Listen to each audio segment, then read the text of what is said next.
বাংলাদেশ ব্যাংকের সাবেক deputy governor জনাব এস.কে. সুর চৌধুরী সাহেব দায়িত্বশীল পদে কর্মরত থেকে দুর্নীতির মাধ্যমে ব্যাপক অর্থ অর্জন করেছেন। বিজ্ঞ বিশেষ আদালত বিচারের শেষে আজকে আসামিকে 3 বছর সশ্রম কারাদণ্ড দিয়েছে এবং সেই দুর্নীতির মাধ্যমে অর্জিত সম্পদকে উনি সম্পদ বিবরণী দাখিল দুর্নীতি দমন কমিশনের পরে সম্পদ বিবরণী দাখিল না করে উক্ত তথ্য আড়াল করেছেন, গোপন করেছেন, যার প্রেক্ষিতে বিজ্ঞ বিশেষ আদালত বিচারের শেষে আজকে আসামিকে 3 বছর সশ্রম কারাদণ্ড দিয়েছেন। তার বিরুদ্ধে দুর্নীতি দমন কমিশন সম্পদ বিবরণী দাখিলে নোটিশ দিয়েছিলেন।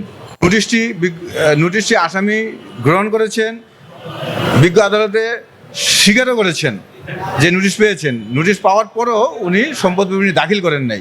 দাখিল না করার কারণে ইচ্ছাকৃতভাবে দাখিল করেন নাই।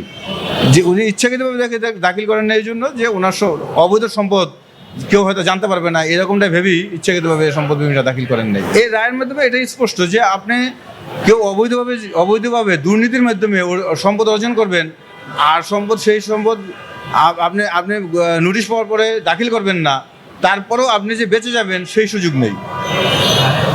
অবৈধ সম্পদ অর্জন করলে তার বিচার নিশ্চয়ই এই আমাদের বিচারিক প্রক্রিয়ার মাধ্যমে হবেই। দেশে দেশে সবার সাথে দ্য নিউজ।